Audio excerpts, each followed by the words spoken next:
Welcome to our channel kitchen in the dark. எல்லாரும் நல்லா இருக்கீங்களா? நானும் நல்லா இருக்கேன். இன்னைக்கு நம்ம என்ன பண்ண போகிறோம், மஷ்ரூம் எப்படி சமைக்கிறதுன்னு பார்க்க போகிறோம். எம்மியாக டேஸ்டியாக. ஏன்னா நான்வெஜ் சாப்பிடாதவங்களுக்கெல்லாம் நிறையா நான்வெஜ் டேஸ்ட்டில் மஷ்ரூம் வச்சு நிறையா டிஷ் பண்ணலாம். ஸோ இன்றைக்கி அதை வச்சு நம்ம ஒரு டிஷ் பண்ண போகிறோம். அதில் வந்து நிறையா ப்ரோட்டீன், மினரல்ஸ், ஃபைபர்ஸ் இதெல்லாம் நிறையா இருக்குது. பிளட் ப்ரெஷரை கம்மி பண்ணுமா, அண்டு ப்ரெஸ்ட் கேன்சர், அப்புறம் கொலஸ்ட்ரால் இதெல்லாம் கண்ட்ரோலில் வச்சுக்கணும்னு சொன்னாங்க. ஸோ அதை வச்சு என்ன டிஷ் டேஸ்டியாக பண்ணலான்னு பார்க்கலாமா? மஷ்ரூம் பெப்பர் கிரேவி செய்கிறதுக்கு என்னெல்லாம் தேவைன்னாக்க, டூ கப் ஆஃப் மஷ்ரூம் வந்து நல்லா வாஷ் பண்ணி கட் பண்ணி வச்சுருக்கேன். மஷ்ரூம் எப்படி இருக்கும்னா ஒரு கொடை மாதிரி தான் இருக்கும். இது ரெடிமேடாக கடையில் கிடைக்கும். 200 கிராம்ஸ் ஒரு பேக்கெட்டில் இருக்கும். நான் 400 கிராம்ஸ் வந்து அதை வாஷ் பண்ணி நல்லா க்ளீன் பண்ணி கட் பண்ணி வச்சுருக்கேன். அதுக்காக 2 மீடியம் சைஸ் வெங்காயம் ஃபைனாக சாப் பண்ணி வச்சுருக்கேன். அப்புறம் ஒரு 10 பட்டவத்தல் வந்து குட்டி குட்டியாக பிச்சு வச்சுருக்கேன். அதுக்கப்புறம் என்ன வச்சுருக்கேன்னா முழு கரம் மசாலா வச்சுருக்கேன். ஸோ இதில் 2 துண்டு பட்டை, ஒரு கிராம்பு, ஒரு 2 ஏலக்காய், அப்புறம் அந்த கல்பாசி எல்லாம் போட்டு வச்சுருக்கேன். இதில் வந்து மிளகு 1/4 ஸ்பூன், சீரகம் 1/4 ஸ்பூன், சோம்பு 1/4 ஸ்பூன் போட்டு நான் அதோட 5 பல் பூண்டு போட்டு நல்லா பொடியாக நச்சு வச்சுருக்கேன். இடித்து வைக்கணும், மிக்சியில் போட்டு கிரைண்ட் பண்ணக்கூடாது. அப்புறம் உப்பு, எண்ணெய், அதுக்கப்புறமா கொஞ்சமாக மிளகாத்தூள் வந்து ஒரு 3/4 ஸ்பூன் எடுத்து வச்சுருக்கேன். ஃபுல்லையும் போட வேணாம், ஏன்னா பெப்பர் இதெல்லாம் சேர்க்குறோம்ல, பார்த்து போட்டுக்கலாம். அப்புறம் இதில் வந்து மஞ்சத்தூள் இருக்குது, இது கரம் மசாலா இருக்குது. எப்படி செய்யலான்னு பார்க்கலாமா? அடுப்பை பற்ற வச்சுக்கலாம். வச்சாச்சு, நம்ம கடாய் வச்சாச்சு. இது முடிஞ்ச வரைக்கும் நல்லெண்ணெயில் பண்ணுங்கள். நல்லெண்ணெயில் பண்ணும்போது அது காரம்லாம் கொஞ்சம் ரெடியூஸ் பண்ணி கொடுக்கும், வயிற்றுக்கு எந்த பிரச்சனையும் வராது. ஸோ ஃபுல் ஃப்ளேம் வச்சுட்டேன். 1 இது ஃபுல்லாக ஆயிலில் தான் ஃப்ரை ஆகணும், நம்ம வாட்டர் சேர்க்க போகிறதில்ல. 4 5 6 7 8 ஸ்பூன் ஊற்றிட்டேன்.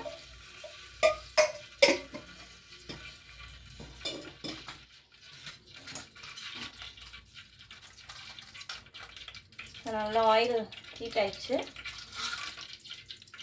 நான் பட்டை, கிராம்பு எல்லாமே போட்டேன், முழு கரம் மசாலா ஃபுல்லாக போட்டேன். அது கொஞ்சம் நேரம் பொரியட்டும்.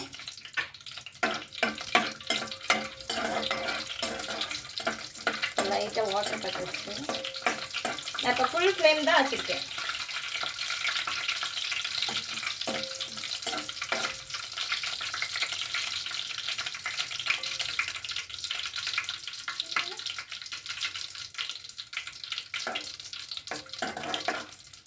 ஸோ பொரிஞ்சிருச்சு.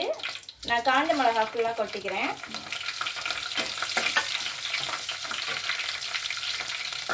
ஸோ காஞ்ச மிளகா போட்டோன்னே சாப் பண்ண வெங்காயம் எல்லாமே போட்டுக்கிறேன். ஸோ வெங்காயம் நல்லா சுருங்கணும், கொஞ்சம் ப்ரௌனிஷாக வரணும். அந்த அரோமாவே சூப்பராக இருக்குது. இப்போ வெங்காயம் போட்டோன்னே நல்ல அரோமா வருது. ஸோ அது நல்லா வதங்கட்டும். வதங்கினதுக்கு அப்புறமா மஷ்ரூம் சேர்க்கலாம்.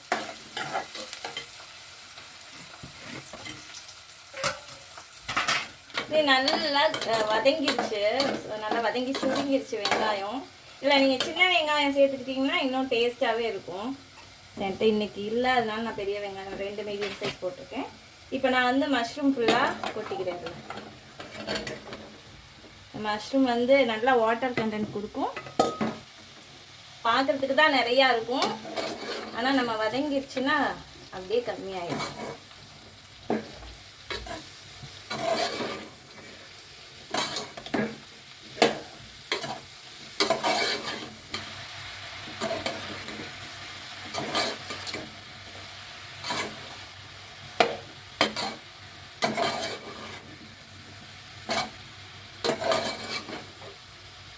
ஒரு மஷ்ரூம் மட்டும் மேலே வந்துருச்சு.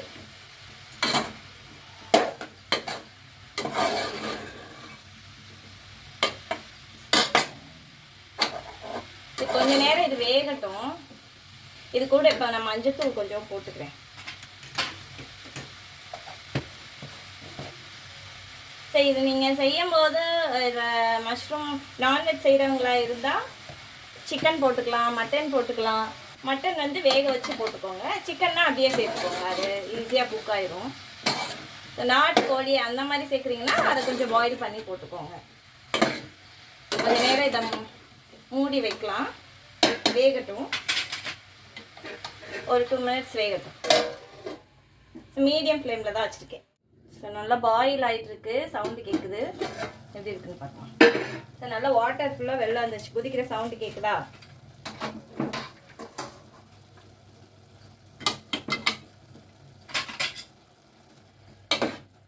நல்லா சுருங்கிருச்சு. போடும்போது நிறையா இருந்துச்சு பாத்திரம் ஃபுல்லாக, அந்த பாத்திரத்தில் கொஞ்சம் தான் இருக்குது. ஸோ அந்த வாட்டர் கண்டென்ட் இதுக்கே நான் இதில் வந்து கொஞ்சமாக மிளகாப்பொடி போட்டுக்கிறேன். 3/4 ஸ்பூன் எடுத்து அதில் நான் பாதி தான் போடுறேன், ஏன்னா ஏற்கனவே காஞ்ச மிளகா போட்டிருக்கோம்.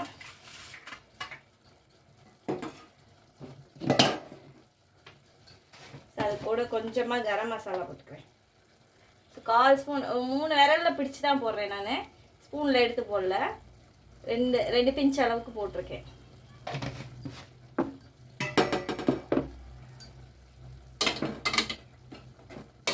நம்ம இன்னும் உப்பு சேர்க்கல.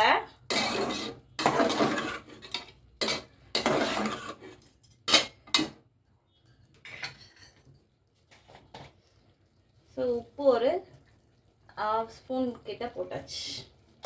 இதுக்கு உப்பு நிறையா சேர்க்க வேணாம், ஏன்னா அது சுருங்கிருது, அதனால நிறையா போட்டு கச்சிடும். பார்த்து கூட போட்டுக்கலாம் நம்ம. இதுக்கு வந்து பெப்பரோட டேஸ்ட்டு தான் ஜாஸ்தி இருக்கும். இந்த மிளகாப்பொடியோட வாடையோட பெப்பரோட டேஸ்ட் தான் ஜாஸ்தி இருக்கணும். ஸோ பெப்பரு, சீரகம், சோம்பு எல்லாம் இடிச்சு வச்சுருந்தோம்ல, அதையும் போட்டுக்கலாம். ஸோ ரொம்ப ரொம்ப சிம்பிள் டிஷ் இது. அப்படியே சிக்கன், மட்டன் என்ன நினச்சி சாப்பிட்றீங்களோ அதே டேஸ்ட்டு இது. ஸோ மட்டன் போட்டாலும் டேஸ்ட்டாக இருக்கும், சிக்கன் போட்டாலும் டேஸ்ட்டாக இருக்கும். அதே சேம் டேஸ்ட் இந்த மஷ்ரூமில் கிடைக்கும் நமக்கு. ஸோ ஃப்ளேம் ஃபுல்லாக ஆக்கிக்கிறேன்.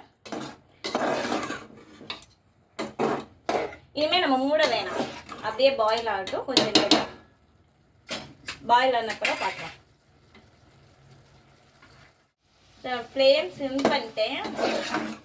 நல்லா சுருங்கி வந்துச்சு பாருங்க, நல்லா வாசம் வருது. நம்ம இடிச்சு போட்ட அந்த மிளகு, சீரகம், சோம்பு, பூண்டோட அரோமா சூப்பராக இருக்குது. ரொம்ப டேஸ்டியாக இருக்கும். நான்வெஜ் சாப்பிடாதவங்க இதை சாப்பிட்டாங்கன்னா விடவே மாட்டாங்க.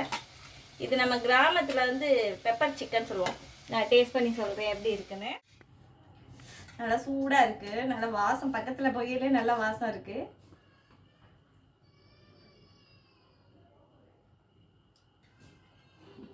உண்மையாகவே சொல்கிறேன், செம்ம டேஸ்ட்டாக இருக்குது. சிக்கன் எப்படி இருக்குமோ அதே மாதிரி டேஸ்ட்லாம் செம்மையாக இருக்குது. நீங்களும் பண்ணி பாருங்கள். கம்மியான இன்க்ரீடியன்ட்ஸ், ஆனால் செம்ம எம்மியாக டேஸ்டியாக இருக்கும். இதை சூடான சாதத்தில் போட்டு பிசைஞ்சு சாப்பிட்லாம், அந்த கடாய் சாப்பாடு மாதிரி ரொம்ப நல்லாயிருக்கும். இதையும் நீங்கள் ப்ராக்டிஸ் பண்ணி பார்த்துட்டு எப்படி இருக்குன்னு எனக்கு கமெண்ட் பண்ணுங்கள், ஷேர் பண்ணுங்கள். ஆனால் எனக்கு கமெண்ட் பண்ண எல்லாருக்குமே ரொம்ப தேங்க்ஸ். 2 யூடியூப் சேனல்லேருந்து எனக்கு கமெண்ட்ஸ் வந்துருந்துச்சு, அவங்களுக்கும் பெரிய பெரிய தேங்க்ஸ். இதே மாதிரி நிறைய ஷேர் பண்ணி, கமெண்ட் பண்ணி, சப்ஸ்கிரைப் பண்ணி சப்போர்ட் பண்ணுங்கள். டாடா பாய், நெக்ஸ்ட் வீடியோவில் பார்க்கலாம்.